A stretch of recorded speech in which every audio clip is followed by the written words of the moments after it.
Hello everyone, I hope you all are doing good in your studies. तो बच्चे आ गया next part. जैसे कि आप लोगों को पता है, रेगुलरली मैं यहाँ पे करवा रही हूँ आप लोगों के लिए, specially DHS Punjab, GMCH and जो आपकी आने वाली बीएफयूएचएस की वैकेंसी है उसकी प्रिपरेशन। 70 क्वेश्चंस हम कर चुके हैं, 71 क्वेश्चन आज हम करने जा रहे हैं। और आप लोग थोड़ा सा अब पढ़ने की तरफ ध्यान दीजिए, क्योंकि आपके पास टाइम है, आप पढ़ सकते हो और वैकेंसी को निकाल सकते हो। ठीक है, सो वैकेंसीज के लिए इस नंबर पे कॉल या फिर मैसेज करके आप कोई भी बैच ज्वाइन कर सकते हो, 4 मंथ्स एंड 6 मंथ्स। डीएचएस की जो वैकेंसी है 450 प्लस आपको वैकेंसीज देखने को मिलेंगी, जीएमसीएच की 350 प्लस एंड डीआरएमई की 250 प्लस। मतलब 2025 में 1000 वैकेंसी, जिसमें से सिर्फ आपको एक वैकेंसी चाहिए। दो बैचेस है मेरे पास, एक है 4 मंथ्स का बैच, एक है 6 मंथ्स का बैच। दोनों ही बैचेस फुल थ्योरी है, ठीक है ना। दोनों ही बैचेस फुल थ्योरी हैं, बेसिक से स्टार्ट होने वाले बैच हैं। आप इन दोनों ही बैचेस से जो सीखने वाले हैं ना बच्चे, वो आपको सीख के आएगा मज़ा। क्यों? क्योंकि हम हर एक कंसेप्ट को बहुत ही अच्छे तरह से क्लियर करने वाले हैं। 4 मंथ्स के बैच की फीस है 2499 और जो 6 मंथ्स का बैच है उसकी फीस है 3199। अगर आपको ये है कि मुझे तीनों की तीनों वैकेंसीज इकट्ठी प्रिपेयर करनी है, then go for 6 months. Otherwise 4 months के बैच भी आप ले सकते हो। लाइव एंड रिकॉर्डेड क्लासेस हैं, लाइव भी मिलेंगी एंड रिकॉर्डिंग भी। तो आप आज ही इस नंबर पे कॉल या फिर मैसेज करके मेरे से बात कर सकते हो और ज्वाइन कर सकते हो। सो चलती हूँ अब मैं क्वेश्चन पे। पहला ही क्वेश्चन है, when collecting a midstream urine sample the nurse should instruct the patient to.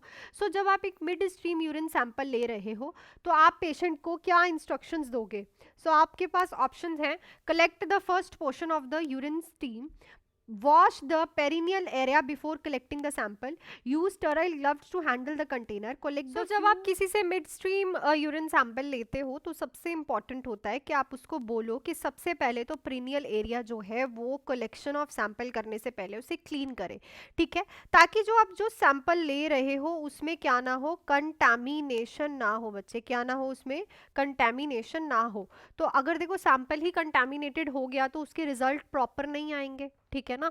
तो इसीलिए आप कहते हो कि पेरिनियल एरिया को सबसे पहले वॉश करो सैंपल लेने से, कलेक्ट करने से पहले। ठीक है, नेक्स्ट देखते हैं, a priority nursing action when providing care to a patient with seizures disorder includes. तो जब आप सीजर डिसऑर्डर वाले पेशेंट का नर्सिंग एक्शन कोई कर रहे हो, उसकी केयर कर रहे हो, तो प्रायोरिटी में क्या करोगे?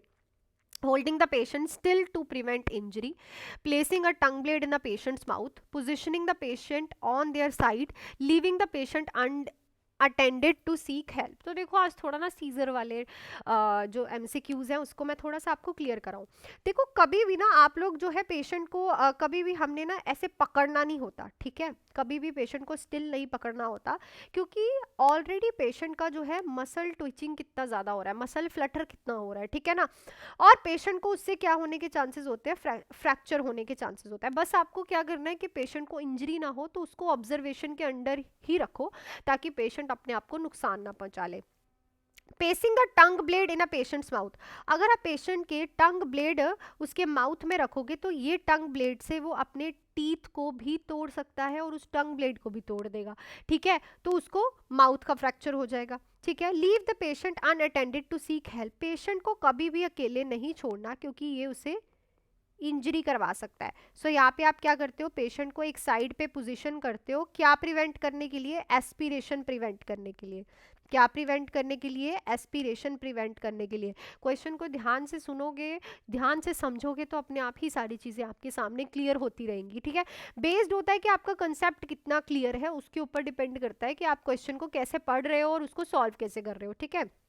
नेक्स्ट है, which intervention is most appropriate when a patient is on fluid restriction. अगर कोई पेशेंट फ्लूइड रिस्ट्रिक्शन पे है तो कौन सी इंटरवेंशन मोस्ट अप्रोप्रिएट रहेगी? Offering large amount of water with meals, tracking all fluid intake including oral medication, avoiding ice chip as a part of fluid intake collection, allowing the patient to decide their fluid intake schedule. तो देखो जब बच्चा कोई भी है, कोई भी patient है, कोई भी फ्लूइड रिस्ट्रिक्शंस पे है, तो ऑब्वियसली आपको ये देखना है ना कि पेशेंट का जो फ्लूइड इनटेक है या फिर जो ओरल मेडिकेशंस वो ले रहा है, क्योंकि कोई भी अगर आप ओरल मेडिकेशन दे रहे हो तो उसके साथ पानी तो दे ही रहे हो, उसके साथ पानी भी तो दे ही रहे हो ना, तो वो तो आपको चेक करना रखेगा ना, आपको ट्रैक करना पड़ेगा। तो ऑप्शन कौन सा राइट रहेगा? Option number option number 2। Next है to manage a patient with a chest tube the nurse ensure that. तो अगर आप पेशेंट को मैनेज कर रहे हो चेस्ट ट्यूब वाले को, तो नर्स क्या इंश्योर करेगी? The tube is clamped all times to prevent air entry, the system remains below chest level, suction is increase without checking provide orders, bubbling is continuously present in a water seal chamber. तो देखो जब भी आप chest tube किसी patient की manage करते हो तो ये देखो कि जो चेस्ट लेवल से जो सिस्टम है वो बिलो हो, क्योंकि तभी आप जो है, जो आपको चेस्ट ट्यूब से निकालना है, ठीक है, जो निकलेगा चेस्ट से थ्रू द चेस्ट ट्यूब, जो वाटर सील चैम्बर में आपको निकाल रहे हो, टुवर्ड्स द ग्रेविटी इजी निकलेगा। ठीक है, तो ग्रेविटी के टुवर्ड्स कैसे निकलेगा? जब चेस्ट लेवल से वो नीचे होगा, नीचे होगा। क्लियर? नेक्स्ट देखो, for a patient receiving oxygen therapy via nasal cannula the nurse should. जो पेशेंट ऑक्सीजन थेरेपी रिसीव कर रहा है नेजल कैनुला के थ्रू, तो नर्स क्या करेगी? So set the flow rate above 10 litre per minute, monitor for sign of skin breakdown around the nares, tape the cannula tightly to ensure stability, allow the patient to remove the cannula when ever Dzire. So oxygen क्या करती है बच्चे? Dryness cause करती है obviously. सो जो नेयर्स हैं वहाँ की स्किन का ब्रेकडाउन करेगी, तो आपको साइन ऑफ स्किन ब्रेकडाउन जो है चेक करने हैं around the नेयर्स। So next question पे चलने से पहले बच्चे, अगर कोई भी बच्चा बैचेस ज्वाइन करना चाहता है तो आप लोग अब टाइम वेस्ट मत करो बच्चों, क्योंकि बहुत कम टाइम है और 2025 में 1000 पोस्टों में से सिर्फ आपको चाहिए एक। डीएचएस पंजाब की, जीएमसीएच की और डीआरएमई बीएफयूएचएस की जो पोस्टें आने वाली है ना, उसके लिए आज ही से प्रिपरेशन करो, ताकि एंड में जाके आपको ऐसा ना लगे हाय इतना सिलेबस कैसे होगा। ठीक है, सो 2 बैचेज है, एक 4 मंथ्स का, एक 6 मंथ्स का। फीस बहुत अफोर्डेबल है, दोनों की ही फीसेज 2499 4 मंथ्स के बैच की फीस है, 3199 6 मंथ्स के बैच की फीस है, और आज ही ज्वाइन कर सकते हो। नंबर आपके पास है, कॉल या फिर मैसेज पे मेरे से बात करके। ठीक है, सो चलो चलते हैं हम नेक्स्ट क्वेश्चन पे। A patient with the colostomy ask about care for stoma. The nurse should advise the patient. तो colostomy वाला पेशेंट है, ठीक है, पूछ रहा है कि स्टोमा की केयर कैसे करें, तो आप उसको क्या एडवाइस करोगे? Use alcohol based cleanser to clean the stoma, apply a snug fitting application around the stoma, avoid checking the stoma for colour and moisture, change the appliance every day regarded to the condition. देखो appliance regularly change नहीं होता, कुछ कुछ दिन बाद होता है, 4 दिन बाद, 5 दिन बाद, हफ्ते बाद। ठीक है, स्टोमा को हमेशा आपने चेक करना है, अवॉइड नहीं करना, चेक करना है, कलर देखना है, उसका मॉइस्चर देखना है। अल्कोहल बेस्ड सैनिटाइजर कभी यूज़ नहीं करना, हमेशा snug fitting application around the stoma लगा के रखते हो। इससे क्या होगा कि स्टोमा से कभी भी अंदर कुछ अननेसेसरी जाएगा नहीं, प्लस लीकेज होने का खतरा नहीं होगा। ठीक है, तो ये आप बताओगे पेशेंट को। नेक्स्ट है when administrating medication by sublingual route the nurse instruct the patient. तो सबलिंगुअल रूट से जब आप किसी को मेडिसिन दे रहे हो तो उसको क्या इंस्ट्रक्शंस दोगे? Chew the medication before swallowing. Place the medication under the tongue until it's dissolved. Swallow the medication with a glass of water. Place the medication between the gum and cheeks. तो obviously जब आप sublingual medication देते हो तो patient को बोलते हो अपने टंग के नीचे मेडिकेशन तब तक रखनी है जब तक वो डिजोल्व ना हो जाए। डिजोल्व हो जाएगी देन आप उसको जो आपका स्लाइवा होगा उसको आप इनगल्फ कर सकते हो, पर ये नहीं है च्यू नहीं करनी। ठीक है, ग्लास ऑफ वाटर के सब लिंगुअली जाएगा ना, तो वो जल्दी जाती है। क्लियर? नेक्स्ट है which symptom is priority to monitor in a patient with hypokalemia. So hypokalemia वाले पेशेंट में प्रायोरिटी क्या है मॉनिटर करने की? Hypertension, cardiac arrhythmia, increase urine output, weight gain. So it's obviously cardiac arrhythmia. Cardiac arrhythmia क्या cause करता है भाई?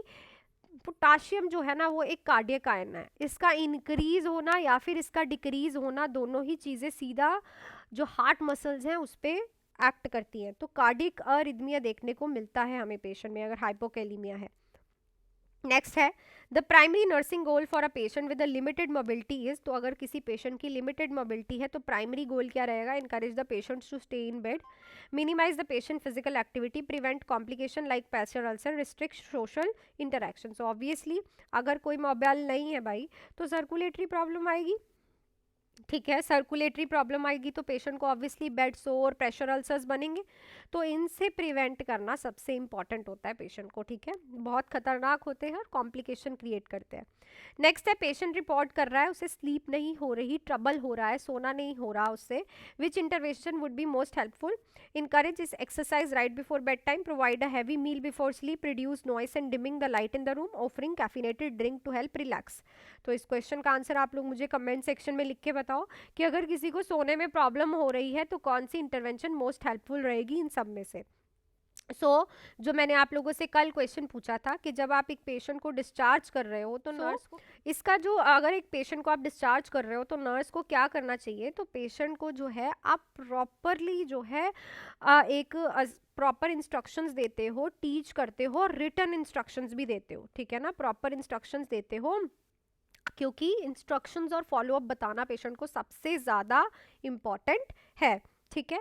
So that's it for this video अच्छी लगी तो वीडियो को लाइक शेयर एंड सब्सक्राइब करना चैनल को। और बैचेस बच्चे शुरू हो गए हैं तो डीले मत करो, फिर बहुत पेंडिंग चलोगे आप लोग, तो इस नंबर पे कॉल या फिर मैसेज करके 4 मंथ्स एंड 6 मंथ्स का बैच ज्वाइन कर सकते हो। फीस आप लोग देख सकते हो, बहुत ही अफोर्डेबल्स हैं और आपको सब कुछ मैं ही करवाने वाली हूँ। बहुत बच्चे क्वेश्चंस करते हैं मैम और कोई टीचर तो नहीं कराता, नहीं, मैं खुद से ही करवाती हूँ। लाइव एंड रिकॉर्डेड क्लासेस रहेंगी, सो आज ही ज्वाइन कर सकते हो। Till then do hard work, make your parents proud and all the best.